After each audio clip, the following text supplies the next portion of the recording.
Jumpa lagi bersama saya dalam studi Al-Quran.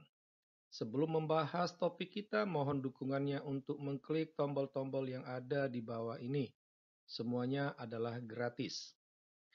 Sering kita mendengar komentar atau klaim dari umat Islam bahwa agama Islam itu menghormati kebebasan beragama, ya. Nah, menjadi pertanyaannya, benarkah Islam menghormati kebebasan beragama? Studi kali ini melihat surah Al-Baqarah ayat 256. Kalau kita membuka kitab Al-Quran, kita akan membaca ayat ke-256 dari surah Al-Baqarah adalah sebagai berikut. Tidak ada paksaan dalam menganut agama Islam. Ini merupakan penggalan awal dari ayat 256 yang cukup panjang, ya. Jadi kita hanya mengambil kalimat pertamanya saja, ya. Umat Islam sangat yakin apa yang tertulis ini dipercaya sebagai wahyu Allah, sebagai kata-kata Allah, ya. Namun kita harus jujur juga mengakui bahwa tidak sepenuhnya yang tertulis ini adalah kata-kata Allah, ya. Setidaknya kata yang ada dalam tanda kurung itu merupakan tambahan kemudian yang dapat dipastikan berasal dari manusia, ya. Oleh karena itulah sejatinya kalimat Allah itu berbunyi tidak ada paksaan dalam agama, ya. Ini asli perkataan Allah. Nah, kalau yang di atas itu sudah ada tambahan dari manusia. Bisa dikatakan bahwa Allah sebenarnya tidak mengucapkan kata menganut atau juga Islam, ya. Dalam studi kita abaikan saja dua kata yang ada dalam tanda kurung tadi.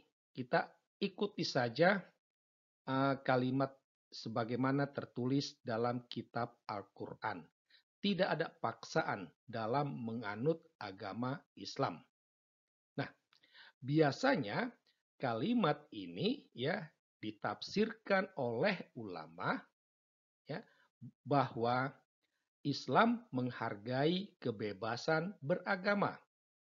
Ya, bahwa Islam tidak memaksa orang lain untuk masuk agama Islam. Ya, jadi sepenggal kalimat pertama dari ayat 256 surah Al-Baqarah ini menjadi landasan, ya, landasan klaim umat Islam bahwa Islam menghargai kebebasan beragama, ya, bahwa Islam tidak memaksa orang lain untuk memeluk agama Islam. Nah, menjadi pertanyaan, benarkah klaim tersebut? Ya, itu. Benarkah klaim tersebut?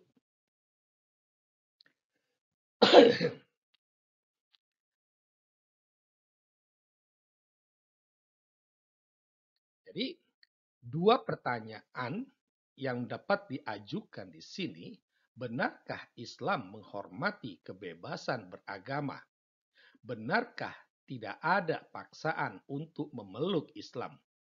Dua pertanyaan ini merujuk pada tafsir ulama Islam atas surah Al-Baqarah ayat 256.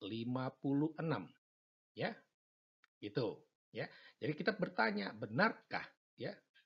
Nah, untuk menjawab atau untuk menyangkal ya menyangkal dua pertanyaan, dua klaim Islam tadi, kita dapat menampilkan bukti-bukti. Ya,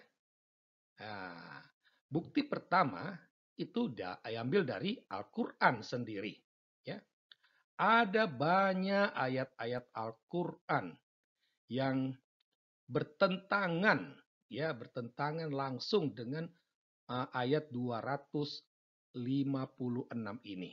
Ya, kami hanya mengambil 4 ayat dari surah Al-Baqarah, Ali Imran, An-Nisa, dan juga Al-Maidah. Dalam surah Al-Baqarah, di sana dikatakan, sungguh orang-orang yang kafir dan mati dalam keadaan kafir, mereka itu mendapatkan laknat Allah, para malaikat, dan manusia seluruhnya. Itu. Di mana letak kebebasan beragamanya? Bukankah pilihan untuk menjadi kafir itu adalah pilihan bebas seseorang? Kenapa harus dilaknat? Ya.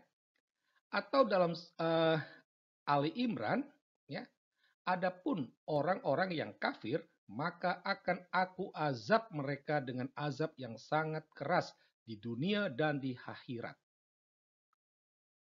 Jika memang menghormati kebebasan beragama, menjadi kafir adalah pilihan bebas seseorang. Jadi, kenapa harus Allah mengazab mereka di dunia dan di akhirat? Ini kan bahasa ini untuk memaksa orang supaya masuk Islam. Supaya tidak kena laknat, supaya tidak kena azab yang keras, masuklah Islam. Supaya kamu tidak kena azab. Nah, kan begitu. Berarti secara implisit ada unsur paksaan. Nah, atau dalam surah An-Nisa, ya, sungguh orang-orang yang kafir kepada ayat kami, kelak akan kami masukkan ke dalam neraka. Setiap kali kulit mereka hangus, kami ganti dengan kulit yang lain agar mereka merasakan azab. Ya, bahasa surah An-Nisa ini tak jauh berbeda dengan Al-Maidah. Adapun orang-orang yang kafir dan mendustakan ayat-ayat kami, mereka itulah penghuni neraka. Studi kami tentang ayat-ayat neraka menampakkan satu kesimpulan bahwa warta neraka itu merupakan teror agar orang tidak meninggalkan Islam, agar orang masuk Islam. Jadi ada unsur paksaan. Ya. Berikut bukti hadis. Ya. Kami ambil kutip dari hadis Bukhari, volume 9, buku 84, nomor 57 dan 58. Di sana dengan tegas dinyatakan, orang Islam yang meninggalkan iman Islamnya harus dibunuh. Boleh dibunuh. Ya. Nah, di mana letak kebebasan beragama? Itu. Jadi sama sekali tidak ada. Karena orang Islam mau murtad, dia boleh dibunuh. Ya. Ini merupakan perintah Allah dan juga perintah Muhammad. Itu. Berikut bukti faktual. Ya, bukti faktual kita lihat saja tentang perkawinan beda agama. Kalau seorang muslim menikah dengan orang Kristen, menikah di Islam, maka yang Kristen wajib mengucap 2 kalimat syahadatin. Dengan demikian bahwa yang Kristen ini menjadi Islam. Itu. Ini kan berarti ada pemaksaan lewat perkawinan orang memeluk Islam. Jadi tampak pertentangan, ya, tampak sekali pertentangannya. Jadi benarkah Islam menghormati kebebasan beragama? Benarkah tak ada paksaan untuk memeluk agama? Silahkan Anda jawab sendiri. Demikianlah studi kita atas surah Al-Baqarah ayat 256. Sekian dan terima kasih.